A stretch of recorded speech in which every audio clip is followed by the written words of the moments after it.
Yo, what is up, guys? And welcome to another video. And in today's video, I'm going to be showing you two ways of blocking DDoS attacks to your website. So it's pretty much how to protect your website against DDoS attacks. And the two ways that I'm going to show you, I've prepared the code here, or in this case, for Iptables, it's a command. So we're going to be doing it through Iptables. And the second way of doing it will be on Nginx. We'll be editing two files in Nginx. And there is a difference between these two. They work pretty well. What I'm going to be doing is I'm going to be attacking from my own network. And I got Firefox here, which is running through a VPN. So when I'm attacking from my network, I will get blocked by the firewall, but I will still be able to see if the website is down or not because I'm going to be accessing the website through a VPN, and the VPN has nothing to do with the attack. It's just a way for me to check if the website is working or not. So yeah, let's crack on. I'm also going to be showing you the difference between IP blocking attacks from Iptables, which is at firewall level, and blocking from Nginx, which doesn't block the network connections. It just limits the requests that get answered from Nginx. And I'm going to be showing you using htstop the difference in resources that are being used during an attack, which is getting protected by Iptables and which is getting protected by Nginx. So you can pretty much see the difference between the two. All right, so I'm gonna first just attack the website. So you can see it's crashing the website, and then I'm gonna launch the protection on Iptables, and we're gonna see if the website comes back up. Okay, so I've started the attack. As you can see, the CPU is getting used. Actually, let me check if I've removed the protect. Yeah, I've not removed the protection yet. So let me just comment this out.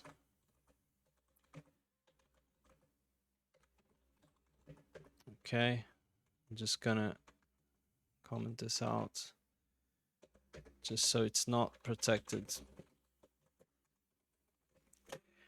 Okay. Now, as you can see, the CPU is already going way more than it was just a minute ago before I removed the protection from Nginx. So let me refresh the website. Yeah, it's completely down, the website, as you can see, giving internal error. Right, so the attack is going on. What we're going to do now is I'm just going to copy this Iptables rule.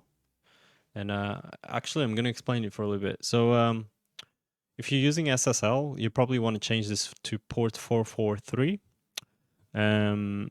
This basically says there can only be 10 requests per second per IP, but there can be a burst of 20 after those 10.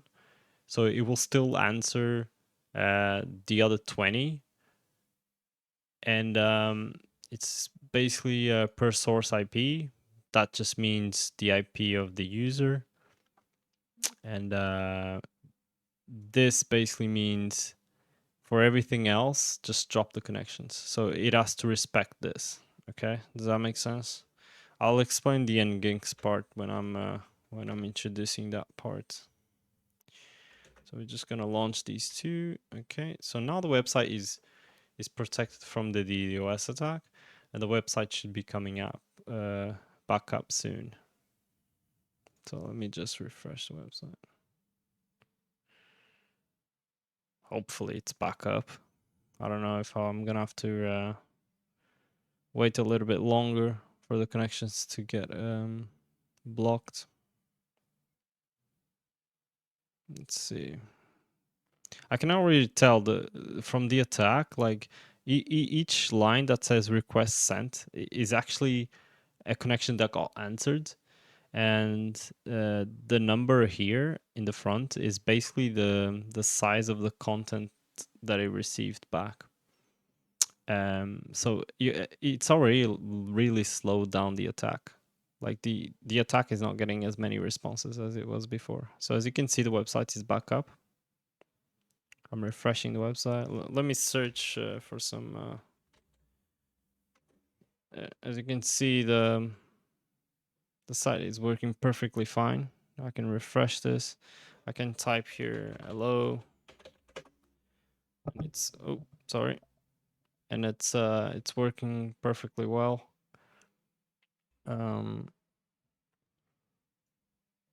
So as you can see, that worked pretty well. Now let's check the CPU usage. It's about 50% on each core.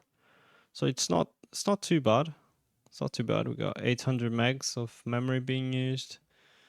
The CPU is around 22% for the pool on PHP. So it's not too bad. It's reasonable, right? And that was how to block using Iptables. Now I'm going to show you. I'm going to leave the attack going on, and I'm going to reset Iptables. Now that I've reset Iptables, as you can see, the website is back down. It's crashed. The CPU is going through the roof. Like everything's going crazy. And as you can see, look at the difference of how many requests Nginx is answering now. Okay, so now I'm just gonna edit Nginx. So this is the first file you need to edit. I'm gonna include everything in the description below. I'll put the Iptables rules, which you can adjust how many requests you want to take, because depending on your website, you might want to adjust it. Like if your website does require a lot of requests, or if you want to allow the users to make a little bit more requests, just adjust it to your needs. So on for Nginx, you're gonna have to edit this file. So /etc/nginx/nginx.conf, and then you want to add this line right here inside of HTTP, okay? And again, you can adjust this. So basically, I gotta explain this real quick. So this just means it's blocking per IP, the IP address, because you can actually block by different things like the headers, multiple things. So on the inside the zone per IP, which says 10M, that just basically means it's allocating 10 megs of memory for checking how many IPs and requests are going on per second. So this right here can check about 160,000 IPs, roughly, IP requests per second, right? Obviously, if you got a really big website, or if you're getting attacked by millions and millions of requests, you might want to adjust this to a little bit more memory. Just bear in mind on how much resources you can use. And this just means you can do 5 requests per second. And this right here means you can do a burst of 5. So after the 5 requests, you can have an extra 5 requests after that, and it will get like queued. So after it finishes answering the first 5, it will move on to the next 5. So after you edit nginx.conf, you need to edit your site configuration, which in my case, it's default. So I'm just gonna save this, and I'm gonna reload and restart.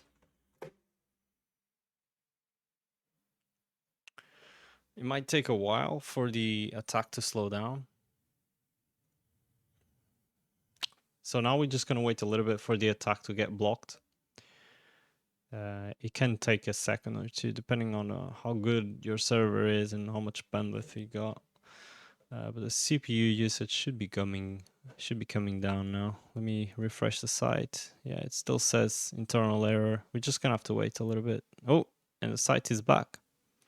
So as you can see, the website is back, and it seems to be a little bit slower. So this is the difference that I wanted to talk to you about. So using Iptables seems to be better than using Nginx to block attacks, because although blocking on Iptables or blocking Nginx, they both work. Blocking it through Nginx seems to not be as effective. Like the website's still working, but as you can see, sometimes it takes a little bit longer to answer the requests. And I think that's because on Iptables, like it blocks completely the requests or almost completely.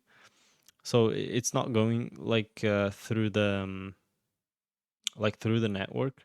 But on Nginx, it's blocking the connections, but like every single connection is still showing up on access.log, for example. So that's the two ways you can block DDoS attacks. There's many other ways you can do it. I mean, if you don't want to mess around with Iptables and mess around with Nginx, you might just want to use like Cloudflare. And whenever you're under attack, you got this option which you just turn on like the under attack mode, and it will basically like turn on a JavaScript challenge with a captcha maybe to check if the user is real. And then, yeah, that should get the attack sorted. So thanks for watching, guys, and make sure you subscribe and like the video if you enjoyed this video. My next video is gonna be uh, about privilege escalation. So I'm going to be showing you how to get root access from a PHP shell using the latest vulnerability on sudo.